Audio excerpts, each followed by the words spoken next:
There's a problem in gaming right now, and I think I finally know what it is. The gaming industry has obviously gone away from what a lot of us are used to, which is great story games with fun gameplay or sandbox worlds that are fun to play in. Not only that, but games were also more affordable, and there was more than one way to get those games, like borrowing from a friend or renting from a shop. The possibilities felt endless back then.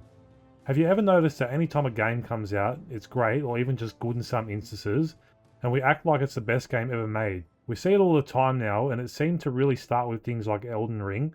And obviously, Elden Ring is great, the game is actually amazing. Then a few years later, we see Baldur's Gate 3 gain massive attention and is much loved. Fast forward a few years, and now we're doing the same thing with Expedition 33. Can you guess what we're doing it with now? Yes, that's right, it's Crimson Desert.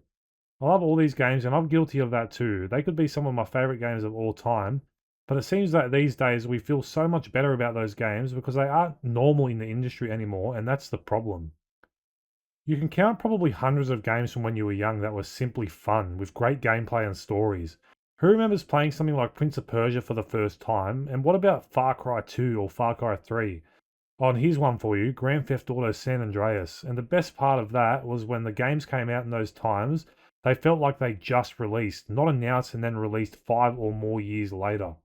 I understand that makes me sound like a dinosaur, but it's right. Look at the way the industry has gone. We've waited a decade plus for GTA 6, and it's only just coming out this year. And what about Elder Scrolls or Fallout? They're pretty much non existent apart from TV shows or announcements years in advance. The list of games and game franchises that have just seemingly disappeared is astonishing. Where's things like Splinter Cell gone? When are we going to see the next game by Naughty Dog? They announced Intergalactic Heretic Prophet and then they just vanished.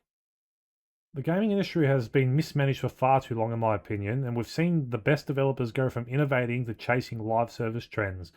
I'm looking at you, Sony, and before you scream at me for mentioning Sony, I'm well aware that this is a problem across the board.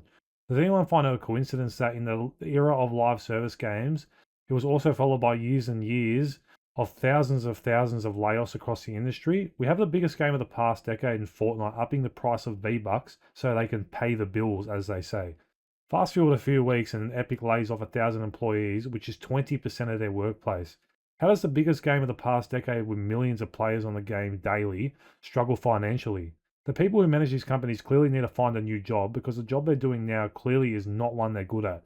The solution to this is easy. Listen to your fans and just make good games. Don't chase trends and at least try to innovate. If you do that, I promise the players will meet you where you are. And then there's the prices of everything. Xbox and PlayStation will both be $650 going forward, both meeting the price of the PS3 when it came out. There was an outrage about that back then, but at least the PS3 was also a Blu-ray player, which was super expensive when that console came out. And then we have $70 and $80 games slowly becoming the industry standard, which I find amusing. You'd think if a lot of these games are actually getting worse as time goes on, then maybe the price should be lower or stay the same. Some of the best games we're seeing, like Expedition 33 or Hollow Knight Silksong, are releasing at a cheaper price, and that's because they're well-managed games with a smaller scope. And then there's Nintendo, releasing the Switch 2 with a paid console tutorial and party chat also being a paid feature. A feature that's been standard in the industry since the Xbox 360. That is actual insanity. Then, just when the players were starting to see value in going away from consoles and going to build a PC, AI enters the chat and ruins everything. We see RAM prices go up 4 times the amount from just months before. We see SSD prices go up, and then we see Nvidia say that they're going to cut production of their 50 series cards. They didn't even announce new graphics cards for this year, and that's something we haven't seen for a very long time. The truth is, they don't need to. They're making so much money from AI, so why would they bother trying to make gamers happy? How can I build a gaming PC and then a year after I do, it's worth an extra $1,000+? That's not what should happen, and it should be losing value over time, not gaining it. And the same goes for consoles. We've never seen console prices rise 6 years after the console's launch. I have a bit of a theory on the PS5 price rises, and you can tell me in the comments if I'm wrong, but after I made the video talking about the price rises for the PS5, I forgot one key detail, and that is GTA 6. I really believe Sony obviously knows that GTA 6 is a system seller. It's the biggest game or media ever released. Of course, it's going to sell consoles. So I believe Sony has bumped up the price, knowing that most people who already have a PS5 are not going to care anyway. And the people who want GTA 6 when it's released will buy the console for that game no matter what the price is. So the problem is clearly mismanagement. And I feel that the layoffs at all these studios, as sad as it is seeing people lose their jobs, I feel like this is the industry's correction. We're seeing live service games cancelled everywhere and people going away from games like Fortnite. And we're seeing more people play story games and in sandbox games to the point where I think all these gaming companies have realized this now and are finally course correcting, something that realistically should have happened years ago.